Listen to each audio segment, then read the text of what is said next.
Check out this incredible quote from Daryl Morey. The Rockets GM says James Harden is the best offensive player of all time. What about Kareem, Michael, Kobe, guys like that? Brendan, is that hyperbole to say that James Harden is the greatest offensive player of all time? I think it would be a better quote if you said he's the best offensive player of maybe this season, or maybe he's the best offensive player of this range, of this time period. But all time, I think it's very hard when you talk about what Kareem Abdul-Jabbar was able to do, when you talk about what Michael Jordan was able to do. These guys were, Mike, especially Mike, he had plenty of seasons where he was over 30 points per game, between 30 and 35 points, and shooting incredible percentages along the way. I think from a one-on-one standpoint, when you look how physical the game was back in the day, Michael Jordan, to me, is still the best individual offensive player of all time. And if you put him in today's game where you couldn't touch him, I think that he would be even better. And it's hard to imagine Mike being even better, but he played through the bad boy Pistons and those Knicks teams that were really, really physical. You can't touch people now. He would have lived at the free throw line also, and he would have been able to get his game off in the mid-post. I think the most accurate version of that quote may have been, he has been put in position to be the most prolific offensive player in the regular season. And I think that's possible. I think you could argue that. I think there are a lot of different statistical metrics you could use to say he has been put in position to be the most prolific.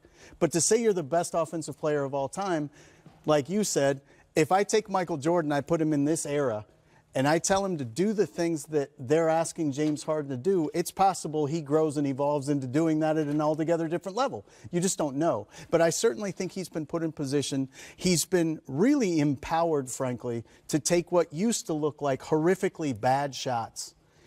Mike D'Antoni is very comfortable with him taking those shots, and because they're running their entire offense through him, he goes 17, 18 seconds on the shot clock and then goes to a step-back three. By the numbers, he only has to make a certain number of those to be the most prolific and efficient offensive player. That's fact. It's not a lot of fun to watch.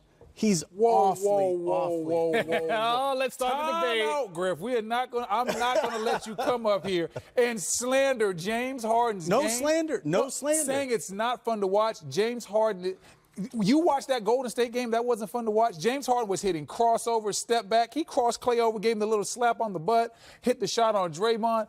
Listen, he's making such great individual moves. I can't say that. I understand he goes to the free throw line a lot. I understand his usage is very high. But guess what? With Chris Paul out, I don't think I want Daniel House creating shots for himself. So I think I love what he's doing, and I think it's exciting. So for me, I'm not trying to slander him at all. I think what he's done has been mind-numbing, and it's a mea culpa on my part for not appreciating him enough before this run. It really is. It's remarkable. I don't like watching someone go dribble tantrum for 18 seconds. I don't. I like the ball to move. I like the game when it's symmetry in motion. I like it when it's the floor spread and the ball hums around. Now, look, the reality is most of the best players in this league play a very similar way to James. It's just that they don't have the ability to take and make difficult shots like he does, so they have to draw and kick, which then starts the ball moving around. I got a question for you. So I'm holding him responsible for the fact that he can actually make shots that other people don't get to take. What does Steph Curry look like if he's not playing with other players who demand the ball and demand movement? Steph Curry can take and make almost all of those same shots. But he's not playing that way. And I would rather watch that product personally.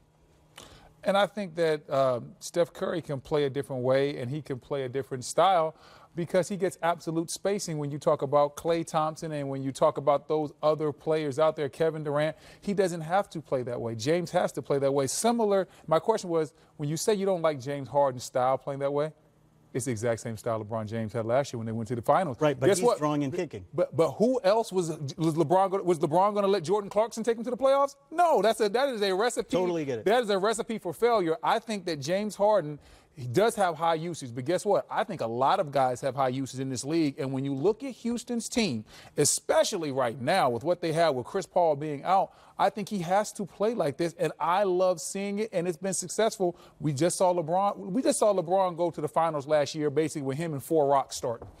It's a true story. Well, you mentioned that success. It's been 12 games of it, and what a run it's been for James Harden. 40 points a night over the last 12 games. I got scored you back, at least James. 40 points in each of the last 5 games. Listen to the names on that list. Jordan, Kobe, AI. Those are the only other players who do it in the last 50 years. Are they good? Those names sound like good names. I think they're historically good. They're pretty good. Will that streak extend to 6 games tonight, Brendan?